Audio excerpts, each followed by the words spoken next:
Welcome, everybody. On behalf of the entire congregation, I welcome you to the Unitarian Universalist Church of the Shenandoah Valley. I am Nancy Tickner, and I'll be your worship associate today with help from a dear friend of ours, Abby Darkangelis. We come together each Sunday as a community of seekers of what is most important in our lives, seekers of understanding in the face of uncertainty and loss, seekers of forgiveness for our shortcomings, seekers of gratitude for the unexpected gifts we receive from all around us. We gather in awe of the beauty of nature and the mysteries of the universe. But most importantly, we come together as seekers of a community of love and empowerment, celebrating our search for truth and the meaning of our daily lives. Our guest speaker today is our UU CSV friend, Phil Darkangelis. He is a social studies and science teacher at Loudoun County High School, holding graduate degrees in secondary education and cultural geography. He has received the Virginia Governor's Award for Technology Use in the Classroom and was selected Loudoun County High School Teacher of the Year in 2018. He has a special interest in creating positive and lasting change through scientific analysis of the world and its people by using modern data.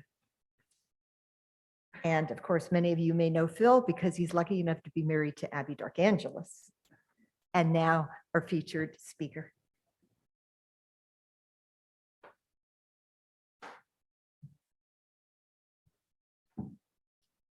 Hello. How are y'all doing today? All right, so you already heard, I'm Phil Darkangelis. I'm a social studies teacher, and I've spent most of my life, my adult life, studying statistics and human geography. I know it's Sunday, and so most importantly, I think you should all be excited that we're going to take a quiz. We're going to talk about statistics on the weekend. So whether or not you picked up one in the back, I have a couple questions for you. All right, so we're going to start off with just 5 questions. When I usually do this with students, we do 10. If anybody needs one, they're coming around, paper copies. So this is a group of people that I know many of you fairly well. Very smart, informed group of people. You guys are very aware of what's going on in the world and the struggles that we face as a human race. So I thought maybe we just start with a few questions and see what you think about them. We have to figure out where we are so we know where to go. 5 questions, 3 choices. You have a 1 in 3, 33% chance of getting them right, even if you know absolutely nothing. They are straightforward. There are no tricks. Question 1. What share of the world's population does not have enough food to meet their daily needs? I'll give you just a moment. Don't think too much about it. You know. You think about these things all the time. You hear about them all the time.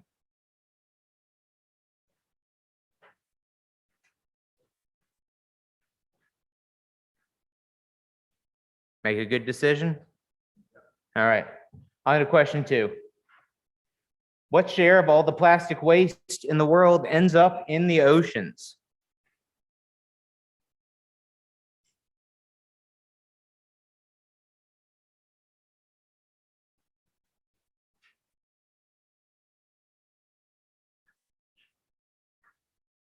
Large Pacific trash gyres we hear about all the time. Okay, let's move on to question 3. In low-income countries, the LDCs, less developed countries, low-income countries only, across the world, what share of girls went to school until at least age 11 before the pandemic? And these are most recent statistics that we have, accurate statistics from the UN. It takes a couple years to verify everything. All right. Question 4. In 1990, not that long ago, 58%, almost 60% of the world's population lived in the less developed world, low-income countries. What is the share today?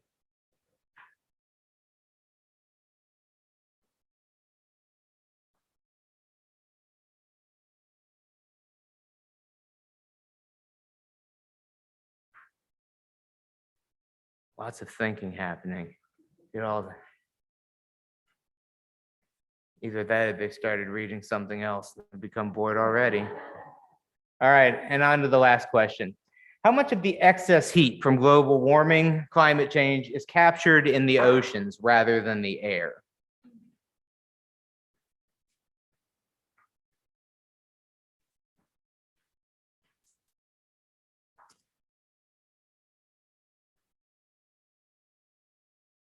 All right, so hopefully you've given kind of your gut reaction that serves you well, right? Even if you don't know, just see how do you feel inside? How do each of these strike you? So we're going to, don't overthink it. We're gonna kind of take a look at this and more in just a few moments.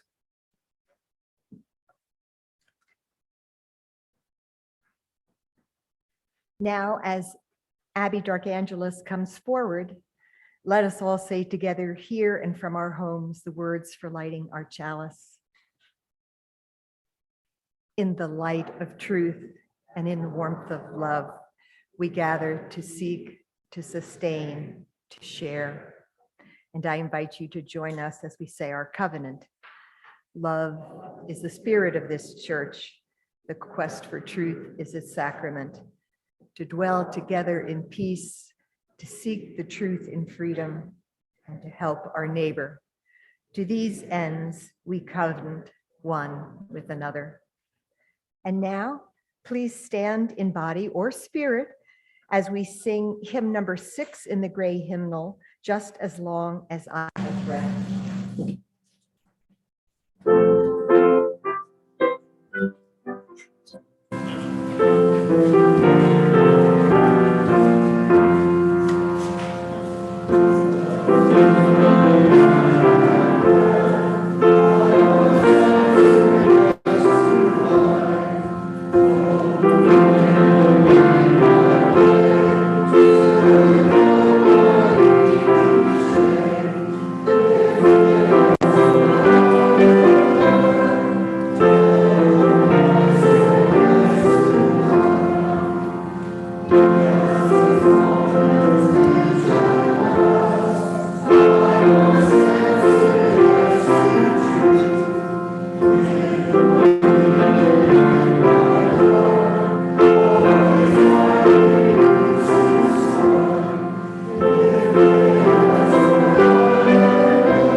Now I would like to introduce Abby as I'm so sorry, I'm messing up my own program here.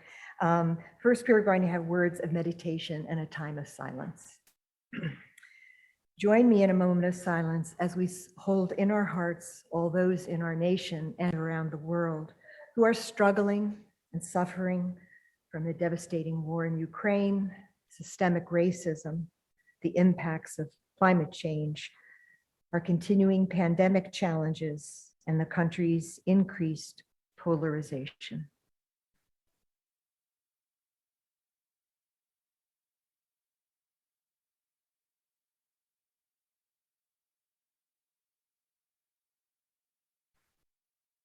And now Abby will share with us the words for reflection.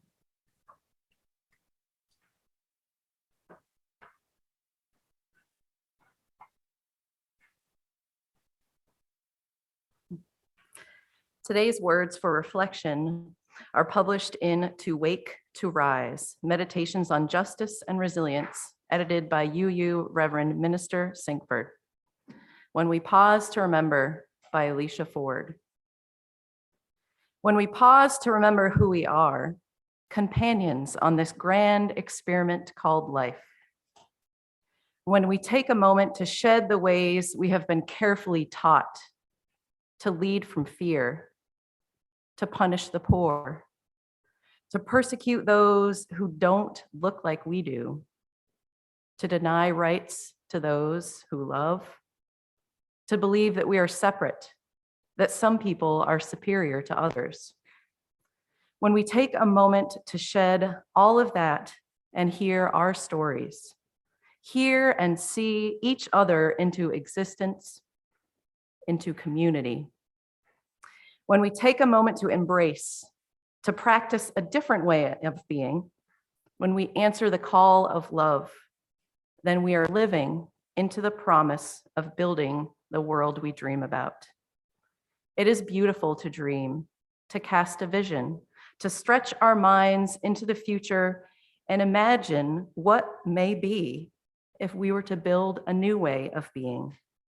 Not someday, but beginning again today, beginning again every day that we have breath.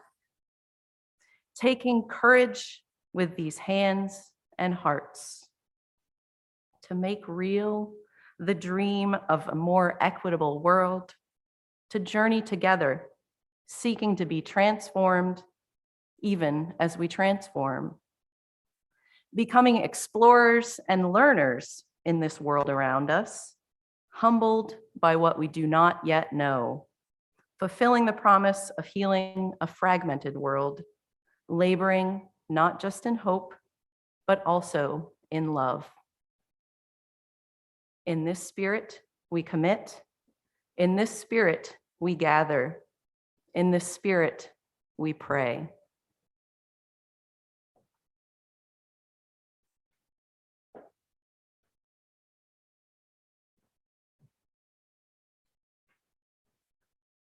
All right, everybody, you ready to see how you did?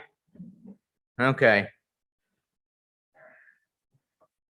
So I'm a teacher of human geography. I spent most of my adult life studying world cultures, and all the things that go along with it. Might be a little hard to see, but this is everything from population to culture, religion, language, everything that makes us what we are, economics, urbanization, rural land use, agriculture, and how that all really affects who we are as a people, why we have the lives we have, why we believe the things we do, and why we make the money. Basically, everything that is what we are is because of the land around us.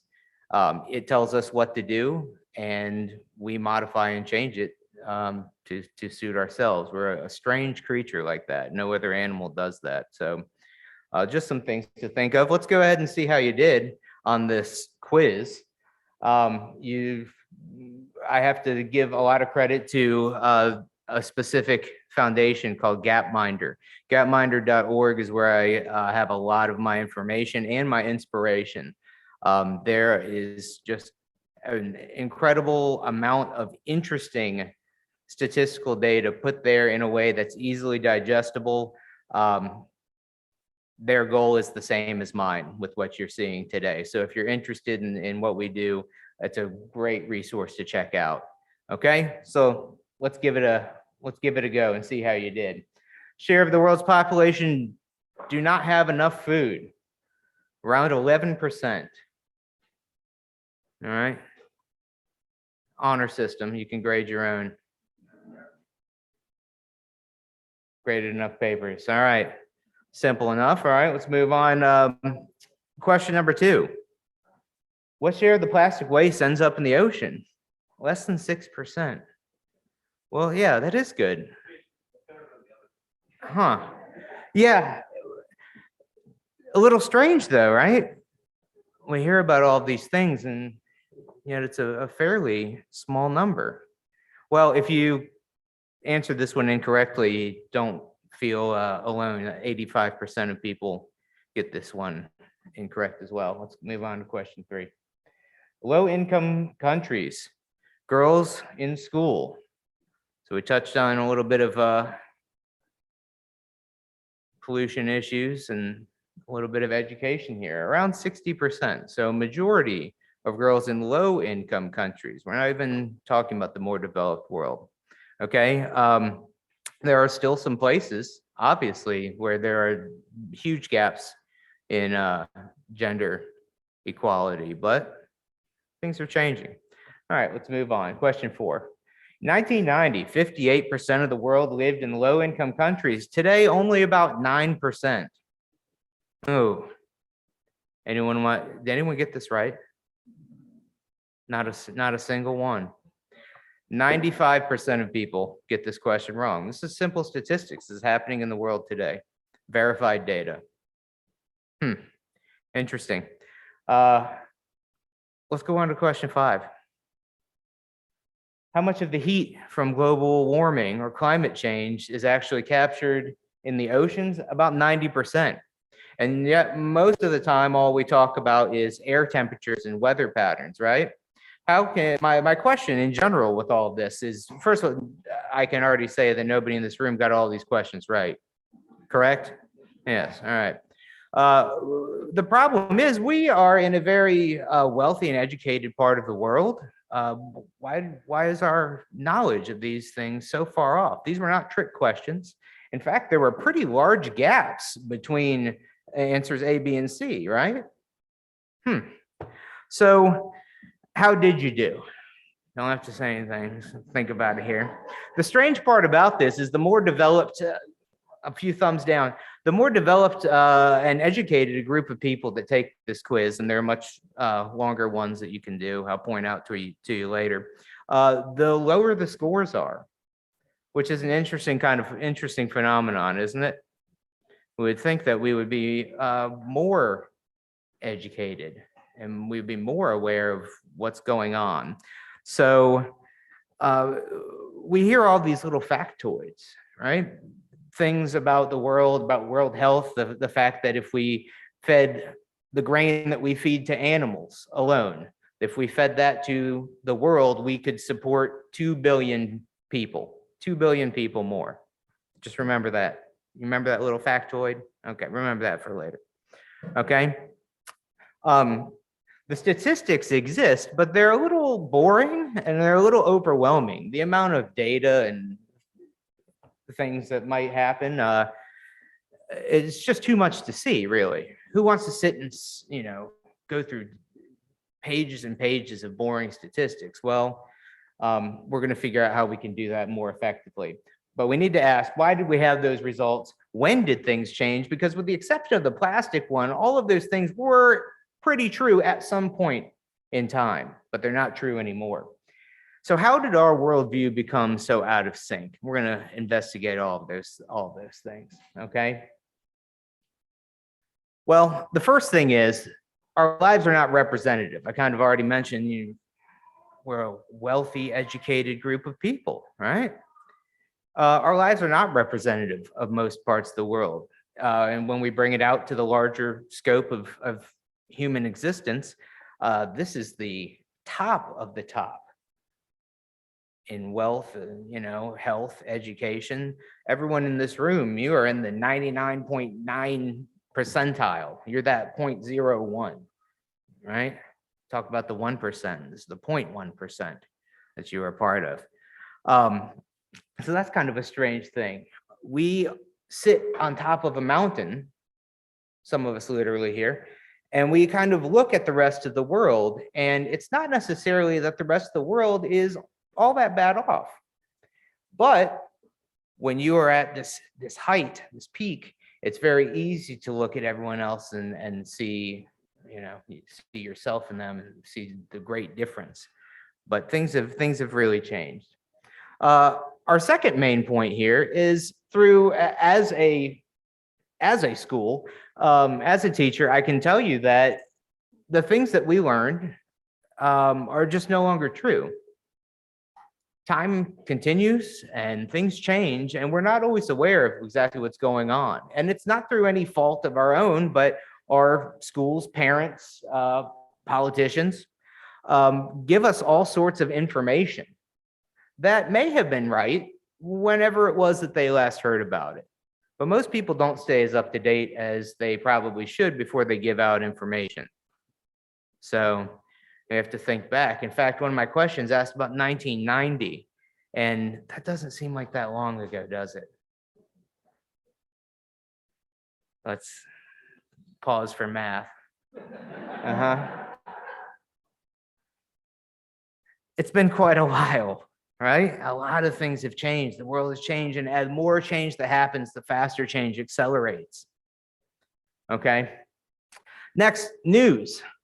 News, as it is, especially commercial-driven news, is very sensational, right? We don't really hear about the good things that are going on in the world.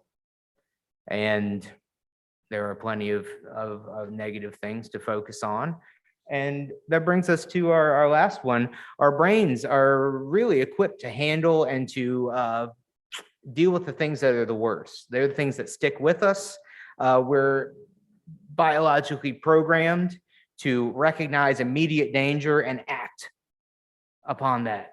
So when we're being fed things that aren't necessarily true, but maybe they were at one point, it's no harm, or we're hearing things that are not true, or maybe are true, but are for commercial purposes, we get kind of a skewed view of exactly what we want, what we need to know. So how do we overcome this? Because I sat up here, gave you a bunch of questions, told you you did terribly, and then what I'm supposed to leave. No, that's not really the message here at all. Well, there are some basic rules that we can kind of have in our mind for most things. Most things are getting better. As time goes on, the human capacity to do more and governments to help their people has actually become much greater. We have fewer people, in general, we have fewer people being sick. Vaccination rates are higher than ever before. Sorry, I'm running out of time here. Things are better than we assume for the most part, okay? Number two, the gap between the rich and the poor has really closed. Where most of us went to school in the 90s or before, there was a huge gap. There was a huge gap between what we called the first world and the third world. Most people lived in the third world. There are very few people in the middle, and there were some people living in the developed world, which was most likely us. Today, it's very much the opposite. There's some wealthy, there are few poor, and most people live in the middle. Most of the world's catching up and living somewhere in the realm of 10 to 20 US dollars a day. And lastly, dangerous things are generally over-exaggerated. They're sensational. We talk about commodified news. For most of human history, news was something that really it was so valuable. You know, information from faraway places was valuable. And today we're just bombarded with it constantly. And it's very difficult to filter out all the negatives and understand that there are some positives going on. Obviously, there's always room for change. So what can we do? We cannot necessarily rely on the commodified news. There's a reason why it's on there. It needs to catch your attention, so ad revenue can be brought in by the station. So breathe. When you see all the negative, there are also good things going on in the world as well. Also, check your sources. It's easy to hear people say all sorts of things. In fact, earlier when I told you we could support 2 billion more people if we fed all of our grain to humans instead of animals, that was a lie. It was actually 4 billion. So I really sounded like I knew what I was talking about, though, didn't I? Came up here and I said all these things, and I made you do numbers and circle things, and you know, that's not necessarily true. And lastly, we have the ability to stay current it is easier than ever. As much as computers and phones are a little bit of maybe a brain drain on our society, it's easy to get caught up in them. They're also great resources where we don't have to live lives where we make guesses. Whereas governments or human societies or congregations of people, we make a decision and then we'll revisit this in a few years and see how the results turned out. We can figure these things out ahead of time. We can use real data to make good decisions. So I think if we do all of these things, we can have a much better world, more informed people, and a more just world.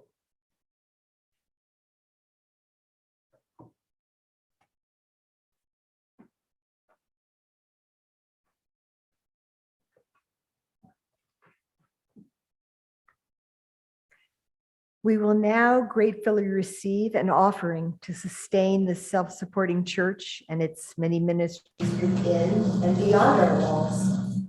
Sharon Jackie, our Reverend pianist today, is accompanied on violin by her granddaughter, Kira Troy.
Please stand in body or spirit as we sing together hymn number 34, Though I May Speak with Bravest Fire.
Abbey extinguishes our flame, let us say together, here and from our homes, the words for extinguishing our chalice. We extinguish this flame, but not the light of truth, the warmth of our community, or the fire of commitment. These we carry in our hearts until we meet again. The purpose of the church is to encourage all who gather to grow more generous in spirit and in action. If you happen to be watching us today online, we hope that you will consider making an offering after today's service through our webpage, uushenandoah.org. This will allow all of us to exercise that generosity of spirit in this self-supporting church and its many ministries, which continue during this time when not all of us are able to be together physically. Thank you for joining us today. And now our closing words.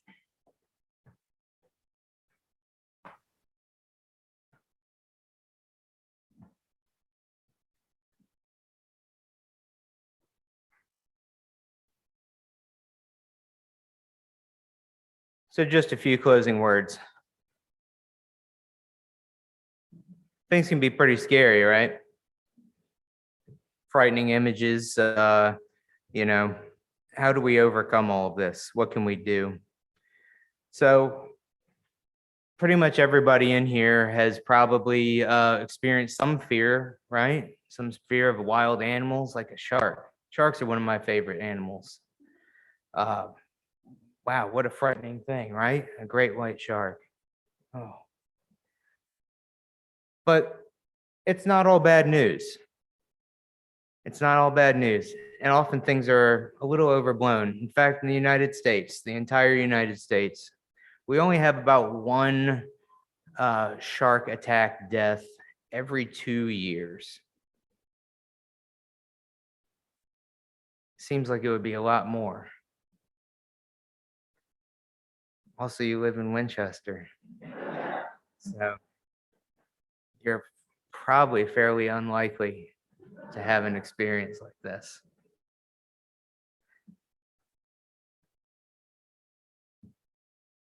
So there's still a lot of work to be done.